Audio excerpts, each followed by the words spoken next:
지금 내가 누리고 있는 건강, 젊음, 힘, 가족 모든 것이 세월 속에서 물거품처럼 사라지고 말 것입니다. 반드시 내 몸이 한 줌의 혹 또는 재로 끝나버리고 말 것입니다. 그리고 100년만 되면 여기에 있는 우리 모든 세대는 이 땅에 존재하지 않을 것입니다. 이런 틀림없는 진실 속에서 내가 누릴 최고의 기쁨은 무엇일까요?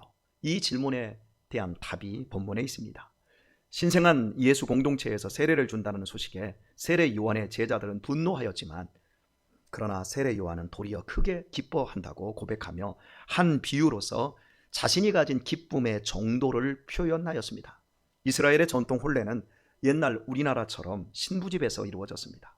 우리와 다른 점이 있다면 신랑이 신부집에 도착하기 전에 신랑의 친구들이 먼저 신부집에 가서 분위기를 달구어 줍니다.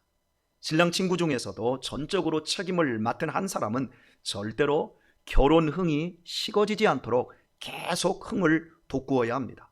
여러 가지 제주와 준비해 간 것들을 보여주며 사람들의 기쁨을 고조시켜 놓은 그때 신랑이 들어오는 것입니다. 그러면 친구는 오늘의 주인공 신랑 입장 소개하고는 자기는 옆으로 빠집니다. 드디어 자기 일이 끝난 것입니다. 바로 이런 이스라엘의 결혼 풍속을 가지고 세례 요한은 예수님과 자신의 관계를 설명하고 있습니다. 예수님은 신랑으로 이스라엘을 신부 삼기 위해 오시고 있고, 자신은 그 예수님의 책임 맡은 친구라는 것입니다. 삼위일체 하나님께서는 이스라엘 백성에게 모세를 통해 당신을 계시하시고 특별한 관계를 맺으셨습니다. 놀랍게도 하나님께서는 신랑이 되시고 이스라엘 백성은 신부로 삼으셨습니다. 이 같은 보증으로 하나님께서는 시내산에서 십계명을 주셨습니다.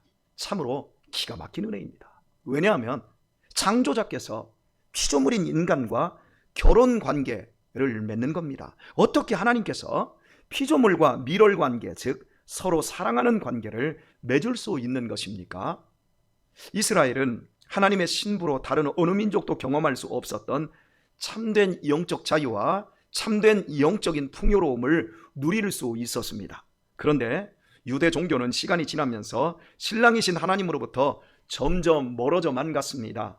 점차 하나님이 주시는 것만으로는 만족할 수가 없었습니다. 그들은 다른 신들이 주는 타락한 쾌락도 맛보고 싶었습니다. 땅도 넓히고 노예도 거느리고 싶었습니다. 신랑이 주는 것만으로는 만족할 수 없는 그것이 하나님과 멀어진 것입니다. 내 남편이 벌어오는 것만 가지고는 안 된다라고 하는 그 불만이 실은 남편과의 사이가 멀어지는 것처럼 말입니다. 그래서 하나님께서 선지자들을 통해서 목이 터지라 돌아오라고 불렀지만 이스라엘 백성들은 하나님께로 돌이키지 않았습니다. 순종이 제사보다 그렇게 낫다라는 걸 알면서도 순종하지 않는 이 시대의 사람들처럼 이스라엘 백성들도 여전히 똑같았습니다. 도리어 사생아들만 잔뜩 나왔습니다. 이 같은 사실이 극명하게 표출된 곳이 6주 전에 살펴보았던 호세아서입니다. 호세아 얘기는 그때 많이 했기 때문에 더 이상 하지 않겠습니다. 그래서 하나님께서는 결국에 이들과의 관계가 끝났다고 선언을 하셨는데, 그것이 구약성경 마지막 성경인 말라기서입니다. 이제 더 이상 이스라엘은 내 아내가 아니다. 가정이 깨져버린 겁니다. 그리고 하나님은 뒤도 돌아보지 않고 침묵하셨습니다. 수백 년 동안 사랑을 보이지 않으셨고, 그 시간에 과부된 이스라엘이 당한 비참함은 말로 표현할 수가 없을 지경이었습니다. 그런데 하나님께서 400년 만에 다시 이스라엘을 찾아오셔서 재결합할 계획을 보이셨습니다. 그것도 하나님께서 개념적인 신랑이 아니라 직접 눈으로 보고 만질 수 있는 인격적인 신랑으로 직접 찾아온 것입니다.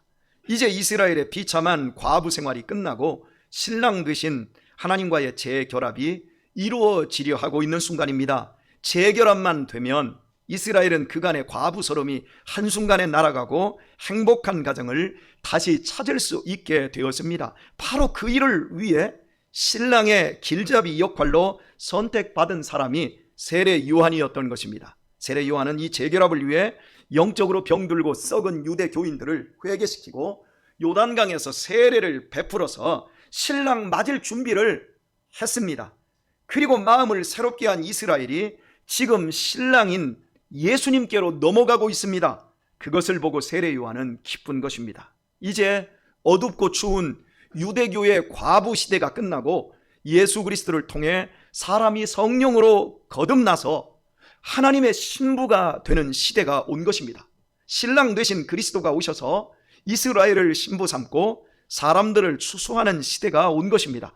이제 누구나 믿고 세례를 받기만 하면 하나님의 신부가 되는 시대가 도래한 겁니다. 신랑이신 그분이 모든 걸 책임져 주시는 그 시대가 온 거예요. 건강과 행복과 기쁨과 영생을, 천국을 책임져 주시는 신랑이 드디어 온 거예요.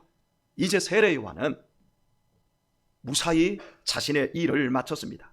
그리스도가 오시기까지 영적으로 흥을 돋우어야 할 사명을 다했으니 이제 퇴진하여 천국으로 이사 갈 일만 남았습니다. 그런 이유로 세례 요한은 감옥에 갇히는 것이 문제가 되지 않았고, 심지어 그 감옥 안에서 목 베어 죽임을 당했어도 감격할 수 있었습니다. 그래서 세례 요한은 예수님은 흥하여야 하겠고 나는 쇠하여야 한다고 고백하고 있습니다.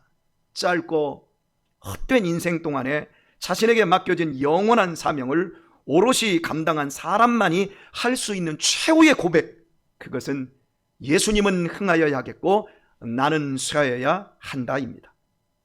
저는 이 고백을 볼 때마다 생각나는 일이 한 가지가 있습니다.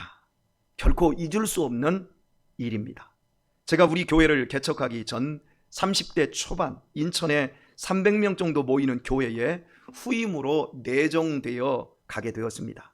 50대 중반이셨던 담임 목사님께서 각혈을 하실 정도로 건강이 매우 좋지 않은 상태였기에 조기 퇴진을 생각하시고 저를 불렀습니다. 그리고 식사 자리에서 저와 제 아내에게 이렇게 부탁하셨습니다. 권 목사님은 흥해야 하겠고 나는 이제 쇠해야 합니다. 그리고 비슷한 말씀을 하나를 덧붙였습니다. 권 목사님은 떠오르는 태양이고 나는 이제 지는 해입니다. 그러니 내 목회다 생각하시고 열심히 해 주십시오. 성도들이 목사님을 사랑하고 따를 수 있도록 열심히 해 주세요. 제가 보통 열정이 넘칩니까, 여러분? 열정이 넘치다 보니 최선을 다하게 되었습니다. 그 결과 많은 성도들과 매우 끈끈한 관계를 맺을 수 있게 되었습니다. 그런데 예상치 못한 일이 생겼습니다. 담임 목사님의 건강이 좋아지기 시작하셨습니다. 각혈도 멈추시고 기력도 회복되셨습니다. 그러자 담임 목사님께서는 지는 해가 아닌 다시 떠오르는 태양이 되셨습니다. 그리고 제 설교에 꼬투리를 잡으셨습니다. 설교 중에 우리 한국 교회는 왜 인물이 없는가? 대통령이 김수환, 추기경을 불러서 국정을 논의하는데 한국 교회 목사님 가운데 불려가는, 청와대로 불려가는 사람이 없지 않느냐? 그 얘기를 했다고, 천주교회를 두둔했다고 저를 얼마나 나무라셨는지, 이런 식으로 제 설교에 항상 꼬투리를 잡으셨습니다. 그리고는 부목사가 너무나 설친다며 책망하셨고 제가 하던 사역들을 모두 거두어 버리셨습니다. 아이들과 학생들 관계 백두산 비전 트립을 세우고 다 진행이 됐었는데 마지막에 목사님께서 캔슬을 시켜버리셨습니다. 결정적으로 본 목사님은 흥해야 하고 나는 쇠해야 하니 내 목회처럼 열심히 하라. 그러면 이제 몇 년 안에 목사님을 담임 목사님으로 세우겠다라는 말을 안 했다고 말을 바꾸셨습니다. 그 말을 저와 제 아내만 들었던 것이 아니고 저를 소개했던 목사님도 그 말을 듣고 저를 그곳으로 보냈는데 그런 말 자체를 안 했다고 잡아떼셨습니다. 저는 매우 비통했고 당황스러웠습니다. 결국 사임하게 되었고 송탄에 와서 개척을 하게 되었으며 오늘에 이르게 되었습니다. 그 덕에 여러분을 만났습니다. 참으로 감사한 일입니다. 이후에 그 교회를 거친 부목사님 한 분이 평택에 오셔서 개척을 하게 되어서 알게 된 사실은 이러했습니다. 그 목사님에게도 역시 나는 쇠하여야 하고 당신은 흥하여야 하니 담임 목사다 생각하고 열심히 해달라 말을 했다는 것입니다. 말로는 얼마든지 나는 쇠하고 당신은 흥해야 합니다 내뱉을 수 있지만 실제로 그리 사는 것은 어려운 일입니다. 많은 교회들이 담임 목사의 교체 이후 홍역을 앓는 이유는 이 말씀과 관련하여 두 가지 문제가 맞물려 있기 때문입니다. 첫째, 전임자와 그와 함께했던 세대들이 은퇴한 후에도 계속해서 흥하려고 하는 기쁨을 취하려 하기 때문입니다. 우리의 삶은 예수 그리스도의 생명으로 말미암아 흥해야 합니다. 분명히 흥하는 삶을 누려야 합니다. 헌신과 충성은 흥하는 삶으로 갈 수 있는 유일한 길입니다. 영적인 흥은 이타적인 헌신과 충성에서만 옵니다. 그러므로 젊은 날 최선을 다해서 헌신하고 충성하여 흥하는 기쁨을 누릴 수 있어야 합니다. 그러나 흥하는 데만 기쁨이 있는 것이 아닙니다. 세례 요한처럼 쇠할 때의 기쁨도 있습니다. 내려놓음, 양보, 희생으로 아름답게 쇠할 때의 기쁨이야말로 더 순전한 기쁨이라고 할 수 있을 것 같습니다. 이는 세례 요한처럼 젊은 날 죽도록 충성하고 헌신함으로 흥하는 기쁨을 맛본 사람에게만 주어지는 보너스 기쁨이 쇠할 때의 기쁨입니다. 그러므로 젊은 날 흥하는 기쁨을 누려보지 못한 사람은 늙어서 쇠할 때의 기쁨을 찾을 수 없는 거지요. 지혜자는 최선을 다하여 흥할 수 있을 때 흥하게 되고, 어떤 여건과 어떤 방해에도 불구하고 흥할 수 있을 때 흥하고, 그러나 쇠해야 될 때는 미련 없이 쇠하는 그 시기를 분별할 수 있게 됩니다. 이것이 지혜입니다. 그러나 대개는 흥하는 기쁨만 알 뿐 쇠할 때의 기쁨 역시 모르기에 결국 걸림돌로 전락하게 됩니다. 디딤돌이 되어야 되는데 걸림돌이 되는 거지요. 자, 또 한 가지의 문제는 후임자들과 그 시대를 함께 엮어야 할 젊은 사람들이 흥하려 하지 않는다라는 것입니다. 전임자와 그 세대들만큼 죽도록 충성하고 헌신하지 않기에 문제가 생깁니다. 적당히 몸살이며 전 세대가 이루어놓은 업적 위에서 현상 유지하며 누리려 하면 어떻게 되는지 아십니까? 썩게 됩니다. 절대로 썩은 심령 속에는 영적인 기쁨이 자리할 수 없기에 오늘날 많은 교회들이 시끄러운 것입니다. 이 부분에서 저 역시도 잘할 수 있을지 걱정입니다. 저도 이제 흥해야 할 기쁨과 함께 점차 쇠해져가는 기쁨도 추구해야 할 때입니다. 그것이 현실입니다. 떠오르는 태양이 아닌 지는 해가 되고 있음을 제 몸이 말해주고 있습니다. 밤의 한 경점이 지나가듯 저에게도 은퇴의 날이 올 것이고, 그때 젊은 후임자가 제 뒤를 이을 것인데, 과연 저는 쇠하는 자의 기쁨으로서 내려놓고 양보하고 겸손히 안아줄 수 있을지 걱정입니다.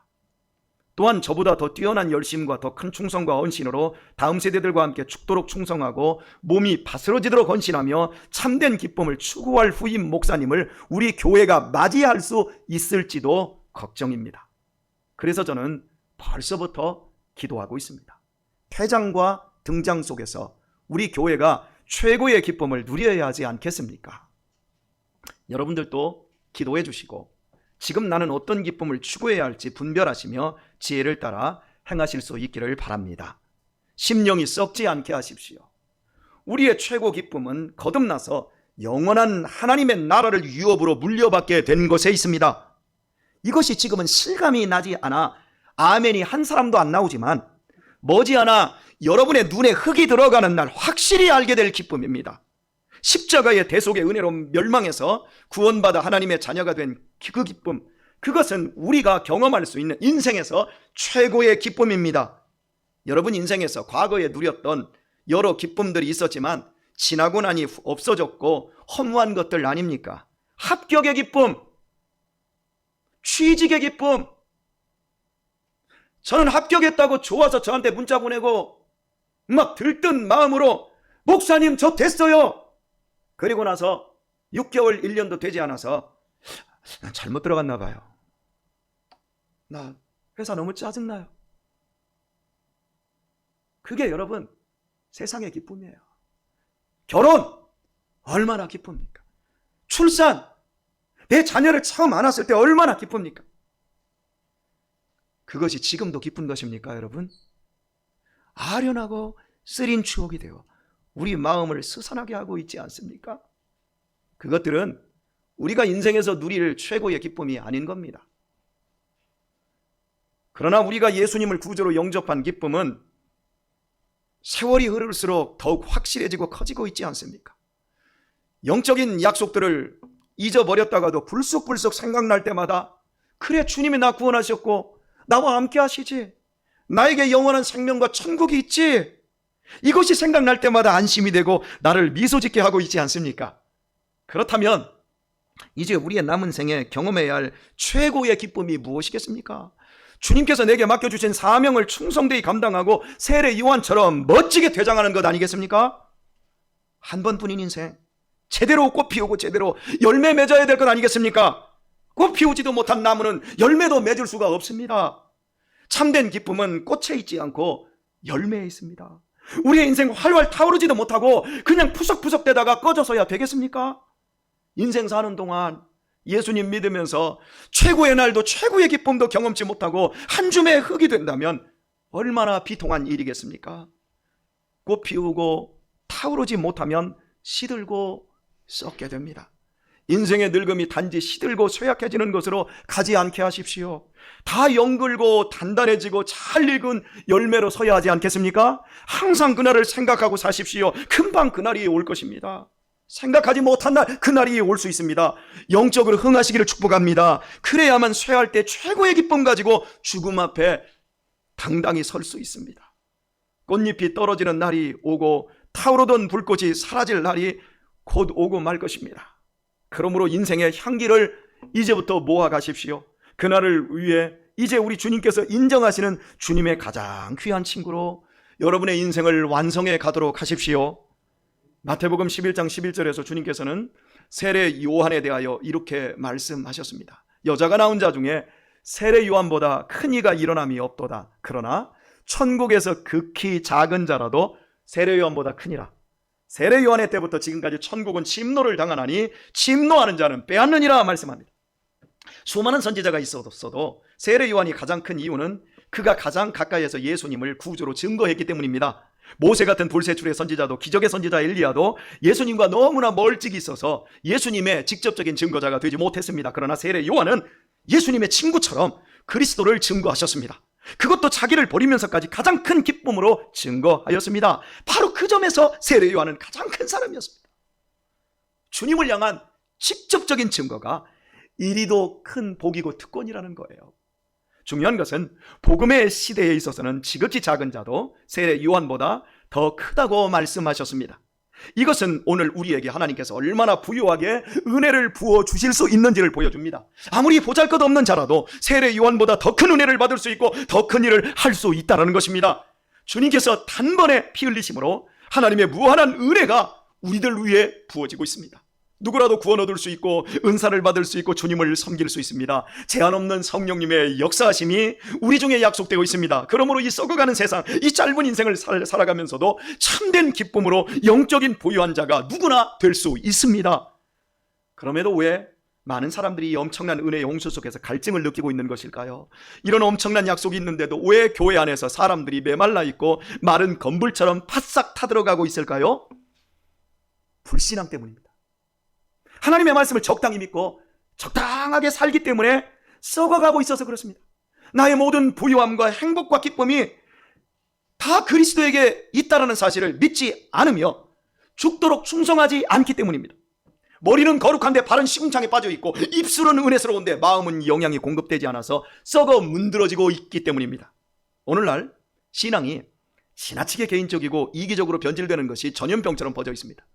그저 인지적으로 예수님을 알고 입으로 고백한 것으로 개인 구원 차원에서 신앙이 끝나버리고 있습니다. 주님의 신부된 교회 구성원으로서의 그 책임은 방기한 채 오직 자신의 구원 권리만을 누리려고 합니다. 세상이 부추기는 것이 무엇입니까? 너는 특별한 존재야. 무엇보다도 네 행복이 소중해. 특별하긴 뭘 특별해요. 예수님 못 만나고 거듭나지 못하면 다 지옥의 불쏘시개밖에 안 되는데요. 그런데 세상은 계속 그렇게 우리에게 요구합니다. 나는 특별한 존재야. 무엇보다도 내 행복이 소중해 라고 외치게 만들어 놓고 그런 자의식을 충족시키기 위해 오직 소유와 소비만을 추구하게 만드는 것이 오늘의 세상입니다. 어른이나 아이나 우울증이 이 시대의 질병이 되고 있는 이유 중 하나가 이 같은 자아 과잉 때문입니다. 여러분의 자녀들에게 물어보십시오. 살고 싶다라고는 애들이 거의 없어요. 죽고 싶다. 왜 사는지 모르겠다. 초등학생들도 그래요. 바로 자의식을 충족시키는 소유와 소비, 자기 연민에 빠져 지나치게 과잉된 자아를 만족시킬 수 없다라는 상실감이 우울증을 낳고 있는 거예요. 신앙도 이 같은 잘못된 자아 과잉에 빠져서 참된 헌신과 봉사가 없기에 영적 기쁨도 없고 흥도 없어요. 충성과 죽도록 헌신하지 않으면 이 세상에서 행복이 없는 거예요. 이 세상의 최고의 행복자가 누굽니까? 마대 테레사 수녀, 슈바이처 박사들, 그들은 마지막 90이 되도록 죽을 때까지도 웃으면서 행복하게 쇠하는 기쁨으로 충만했던 사람들이 있지 않았습니까? 공부 열심히 하고 좋은 데 취직하고 머리 똑똑하고 잘났고 많은 기술들 다 가지고 그래도 교회에서 충성하고 봉사하고 내 자신을 내려놓고 그런 삶을 살지 않으면 특별한 존재가 아니라 특별히 더 썩은 존재로 전락하고 마는 거예요. 은혜가 넘칠 이유가 없어요. 늘 모자라고 불만이 있고 썩나 있는 거예요. 형식적인 신앙만 유지하고 있는 거죠. 여러분, 믿음을 갖는다는 것은 내가 예수님을 구주로 영접했다 그 차원만 생각하지 마시고 하나님과 다시 우리가 결합됐다는 의미예요.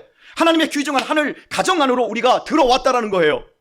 하지만 자기 과잉에 의해 공동체성을 잃은 신앙은 과부신앙인 거예요.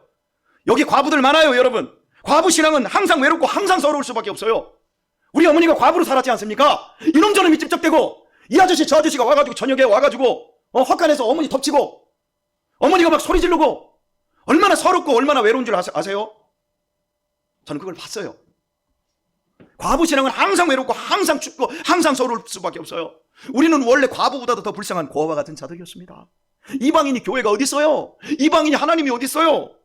그냥 무당이나 섬기고 미신신앙이지요 다. 그러나 하나님께서는 우리에게 예수 그리스도의 삶과 죽음과 부활을 통해 교회라는 어머니를 우리에게 주셨어요. 교회는 주님의 신부이고 우리에게 교회는 어머니예요. 우리는 교회를 통해 나아졌고 길러지고 있어요. 여기 교회를 통해서 나아지지 않은 사람 있나요? 우리 교회를 통해서 어린 시절 나아졌고 지금 길러지고 있지 않습니까? 여기까지 우리가 늙어가고 있지 않습니까? 하나님이 우리를 왜 교회를 통해서 낳은 것입니까? 우리에게 그동안 주시지 못한 한없는 은혜를 부어주시기 위해서예요. 신랑이신 주님께서는 행복도 기쁨도 생명도 평안도 당신의 신부인 교회에 다 맡겨주셨어요. 그러므로 우리에게 중요한 것은 교회 안에서의 직분이나 위치가 아니라 하나님과의 실제적인 관계인 거예요.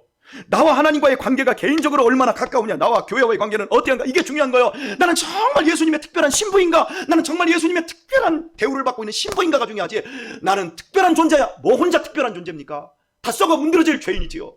뭐 얼마나 똑똑하고 얼마나 가능성이 있습니까? 그 가능성이 뭡니까 대체? 그건 나중에 아무것도 아니에요. 우리들이 참된 충성과 헌신으로 교회를 섬기고 사심없이 교제할 때 끊임없이 이런 하나님이 예비해 주신 신부에게 맡겨주신 복을 공급받을 수 있게 되어집니다. 이렇게 우리가 믿음 생활할 때 우리는 이 어둠과 우울증으로 죽어가는 시대 속에서도 세례 요한처럼 흥하고 쇠하는 최고의 기쁨을 누리게 되는 것입니다. 아니, 그보다도 더 큰 복을 누리게 되는 것입니다. 오늘의 말씀을 맺겠습니다. 하나님의 무한한 은혜가 약속되어 있습니다. 지금 여러분 젊고 힘 있습니까? 세상 재미와 즐거움을 이제 줄이거나 끊으시고 최고의 기쁨, 영원한 기쁨을 위해 죽도록 충성하십시오. 조금 있으면 나는 아무런 낙이 없다고 할 것이고 화장터에서 한 줌의 재가 될 몸뚱이라는 사실을 잊지 마십시오. 지금 벌써 늙고 힘이 없습니까? 쇠함을 한탄하기 전에 내려놓고 비우고 나누고 버리며 살고 있는지를 살피십시오. 당연히 여기는 일상이 멈추는 날이 지척에 왔음을 아시고 목숨마저도 거침없이 내어놓을 수 있는 기쁨을 추구하셔야 합니다. 그렇게 사시다가 모래시계 같은 육신의 날이 다가고 한 줌의 흙이 되어져 갈 때 주님의 깨끗한 신부로 열매 맺어 세례 요한보다도 더 큰 기쁨을 가진 더 큰 사람 되어 천국으로 이민 갈 수 있기를 예수님의 이름으로 축원드립니다.